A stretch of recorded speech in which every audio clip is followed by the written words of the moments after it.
Hi, നമുക്ക് തുടങ്ങാം. സന്തോഷമല്ലേ എല്ലാവർക്കും? സിലബസൊക്കെ കിട്ടിയില്ലേ? പേടിയുണ്ടോ? ഇല്ല, ഒട്ടും പേടിക്കണ്ട കേട്ടോ. നിങ്ങൾക്ക് ഫുൾ മാർക്ക് കിട്ടാനുള്ള വഴികളാണ് ഇത്തവണ ഗവൺമെൻറ് നിങ്ങൾക്ക് തന്നിരിക്കുന്നത്.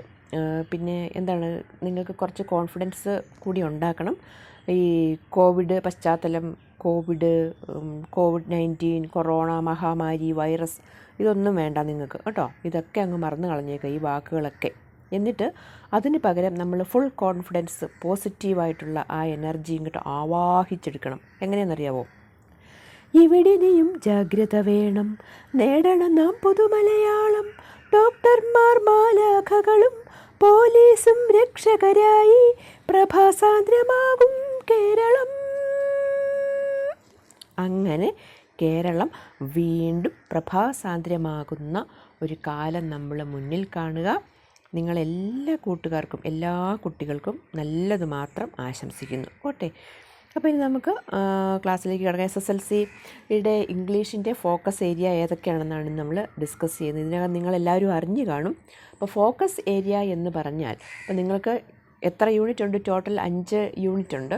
അപ്പോൾ ആ യൂണിറ്റുകളിൽ കുറച്ച് ലെസൺസ് മാത്രമാണ് നിങ്ങൾക്ക് പഠിക്കാനായിട്ട് തന്നിരിക്കുന്നത്. അപ്പോൾ അതുമാത്രം പഠിച്ചാൽ മതിയോ അതോ ഫുൾ ലെസണും പഠിക്കണമെന്നാണ് ഒരു കൺഫ്യൂഷൻ പലർക്കും ഉള്ളത്. ലെസൺസ് ഫുൾ പഠിക്കണം, പക്ഷേ നിങ്ങൾ ഫോക്കസ് ചെയ്യേണ്ടത് നിങ്ങൾക്ക് തന്നിരിക്കുന്ന ആ ലെസൺസ് മാത്രമാണ്. എന്താണെന്ന് വെച്ചാൽ മറ്റുള്ള ലെസൺസിൽ നിന്നും ക്വസ്റ്റ്യൻ കാണും, പക്ഷേ നിങ്ങൾക്ക് ഓപ്ഷൻസ് കാണും. അപ്പം മറ്റുള്ള ലെസൺസ് പഠിക്കുക. ഓപ്ഷൻസ് വരുമ്പോൾ നിങ്ങൾക്ക് ഈ ഫോക്കസ് ഏരിയ ബേസ് ചെയ്താണ് നിങ്ങൾ പഠിക്കേണ്ടത്. അപ്പോൾ ഓപ്ഷൻസ് വരുമ്പോൾ എന്തായാലും ഫോക്കസ് ഏരിയയിൽ നിന്ന് ഓപ്ഷൻസ് കാണുമല്ലോ. അപ്പോൾ നിങ്ങൾക്ക് അവിടെ നിന്ന് ആൻസർ എഴുതാൻ പറ്റും.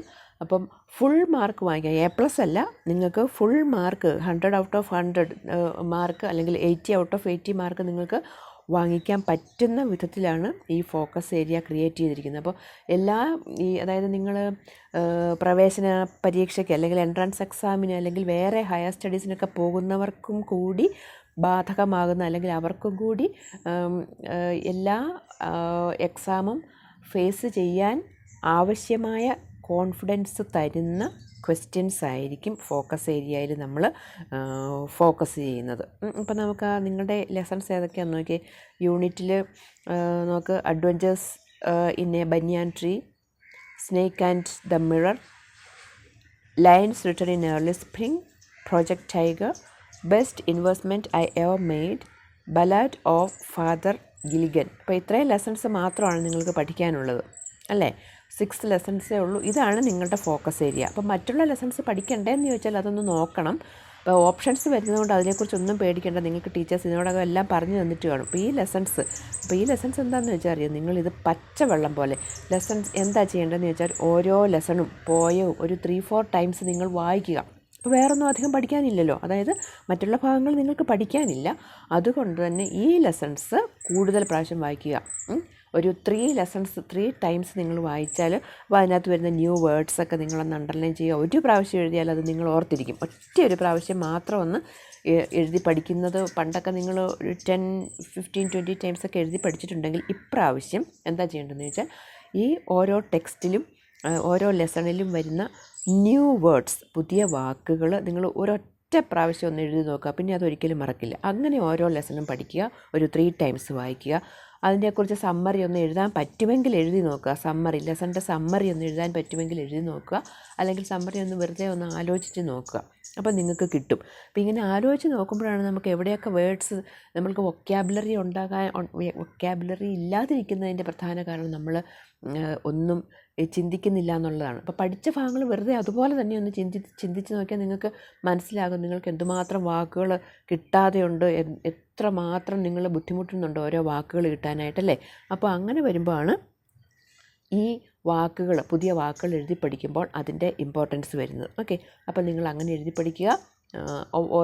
ഓരോ ടെക്സ്റ്റിൻ്റെയും ഓരോ ലെസണിന് ശേഷമുള്ള ഗ്രാമർ അല്ലെങ്കിൽ ലാംഗ്വേജ് സ്കിൽസ്, വൊക്കാബുലറി ഒക്കെ നിങ്ങൾ നോക്കി വയ്ക്കുക. അപ്പോൾ ഈ 6 ലെസൺസാണ് നിങ്ങൾക്ക് ഫോക്കസ് ഏരിയയിലുള്ളത്. നന്നായിട്ട് പഠിക്കുക. പക്ഷേ എന്താ ചെയ്യേണ്ടതെന്ന് വെച്ചാലോ, അരച്ച് കലക്കി ടെക്സ്റ്റ് വായിച്ചേ പറ്റൂ. ടെക്സ്റ്റിൽ നിന്നായിരിക്കും ഫുൾ മാർക്ക്. 80 മാർക്കായി. 80 മാർക്കിലൊരു ഔട്ട് ഓഫ് 35 ആണെന്ന് തോന്നുന്നു ഗ്രാമറിന് വരുന്നത്. ഗ്രാമർ എന്ന് പറഞ്ഞാൽ നമ്മുടെ റൈറ്റിംഗ് വർക്കൊക്കെ ഉണ്ട്, എഡിറ്റിംഗ് എല്ലാം ഗ്രാമറിലാണ് ഞാൻ പെടുത്തിയിരിക്കുന്നത്.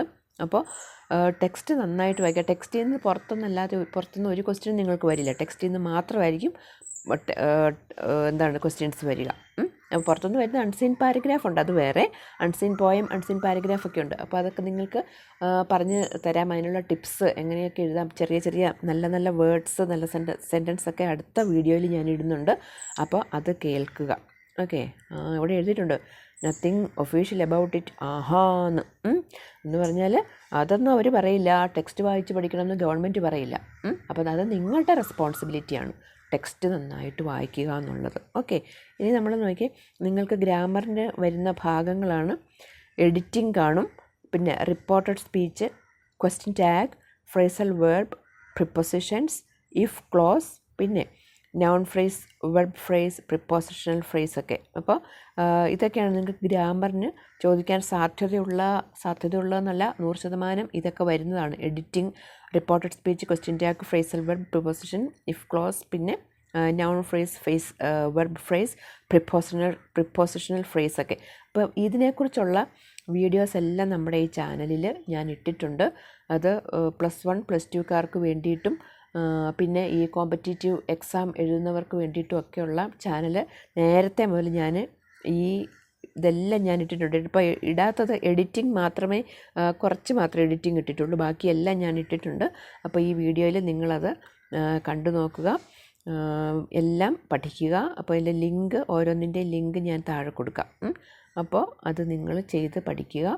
എല്ലാവർക്കും ഓൾ ദ ബെസ്റ്റ്. പിന്നെ ഈ ചാനൽ ആദ്യമായിട്ടാണ് കാണുന്നതെങ്കിൽ നിങ്ങളത് സബ്സ്ക്രൈബ് ചെയ്യണം, കൂട്ടുകാർക്ക് ഷെയർ ചെയ്യണം, പിന്നെ കമൻറ്റ് ചെയ്യണം. കമൻറ്റ് ചെയ്യുക എന്ന് പറഞ്ഞാൽ എന്താണെന്നറിയോ, നിങ്ങൾ ഈ വീഡിയോയിൽ നിന്ന് കൂടുതൽ എന്താണ് പ്രതീക്ഷിക്കുന്നത്, എന്തൊക്കെ കാര്യങ്ങൾ പറഞ്ഞു തരണം. അപ്പം നന്നായിട്ട് കമൻറ്റ് ചെയ്യുന്ന കുട്ടികളുണ്ട്.